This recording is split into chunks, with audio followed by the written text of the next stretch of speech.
no, she looks guilty as hell. And then I'm looking at it and I'm saying, did you really say that? Mm-hmm. Did you really say that Caitlin Clark should thank her Heavenly Stars that she wouldn't be worth anything if she wasn't playing in the WNBA? Did you really say? See, all of these things that Nafisha Collier brought up. The WNBA spent 27 years struggling for attention. Now, finally, they have a superstar pulling in millions of viewers and a massive influx of cash.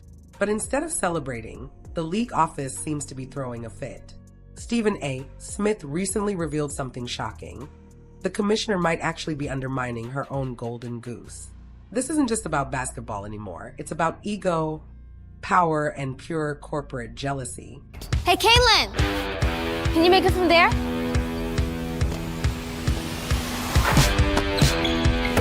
Hey, Caitlin, how about from here?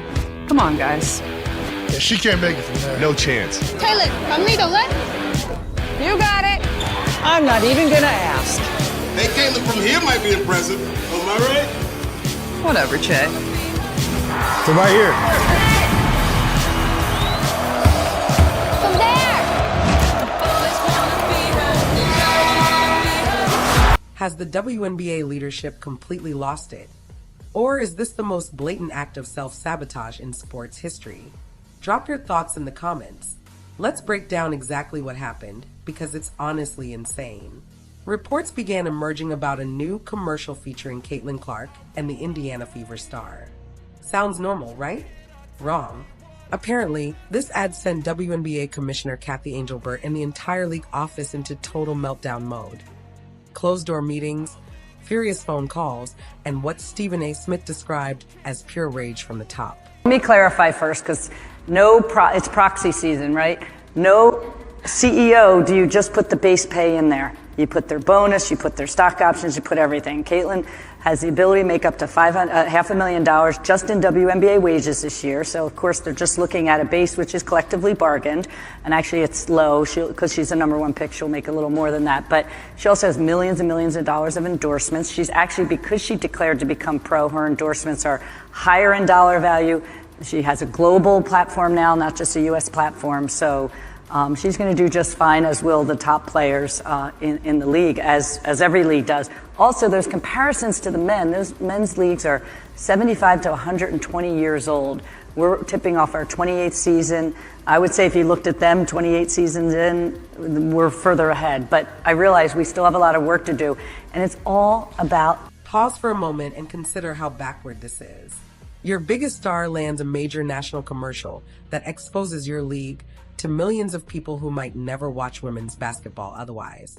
Any competent sports organization would celebrate, pop the champagne, release a statement, amplify it on social media, and ride the momentum all the way to the bank.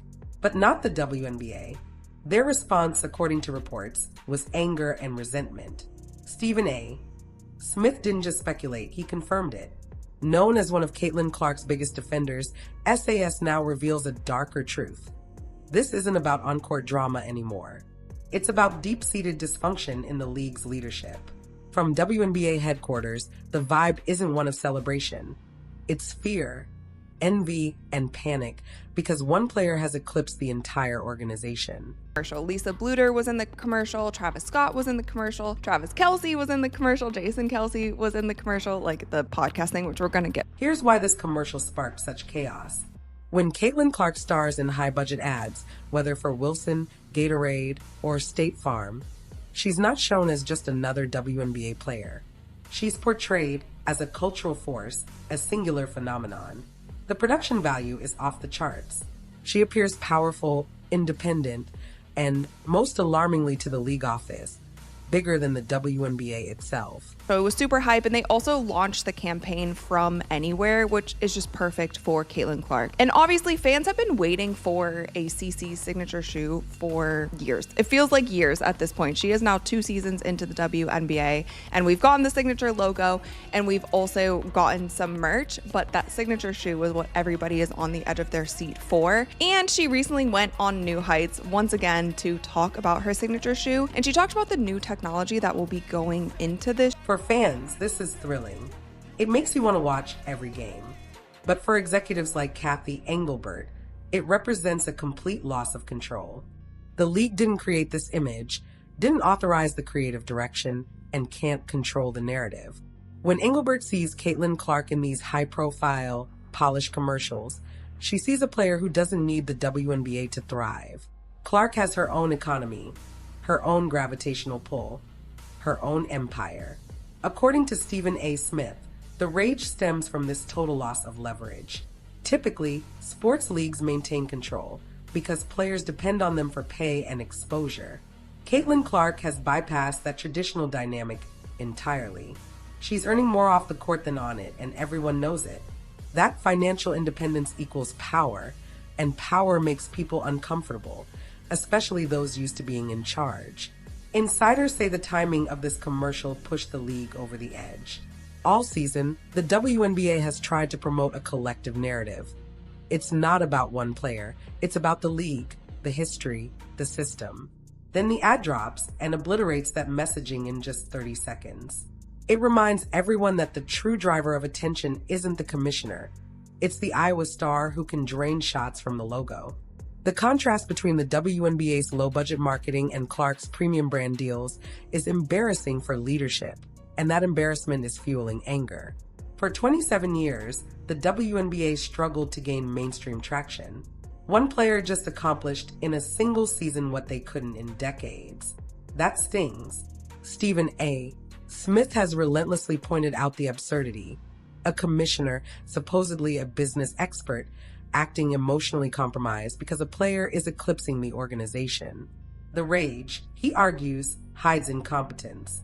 Every new viral ad or major deal exposes the league's historical failures. Think about Engelbert's perspective. She's the commissioner, expected to grow the league as a business. Yet Gatorade, Wilson, and State Farm are marketing Clark better than the league ever did. Humiliating. Instead of learning from it, instead of matching that energy, leadership reacts with bitterness and resentment. Smith also connects the boardroom attitude to locker room behavior. If the commissioner publicly rolls her eyes at Clark's commercial success, why should opposing players respect her? The toxicity trickles down. When leadership refuses to protect its star and treats her success with hostility, it signals to everyone else that she's fair game. That may explain the unusually hard fouls and cheap shots seen all season. This rage makes sense in the context of WNBA history. For decades, the league was run with a collective, cause-driven mindset. Then Caitlin Clark arrives, embodying pure individual stardom and capitalism. She doesn't fit the mold, and the commercial highlights that disruption perfectly. The league has spent years selling the collective, while Clark's brand partners sell her as an icon. The friction is inevitable. This same energy reportedly influenced the controversial decision to leave Clark off the Olympic roster, protecting hierarchy and tradition. Commercial brands, however, reward relevance instantly. That clash between slow-moving, seniority-driven leadership and fast-moving, merit-based advertising is causing chaos.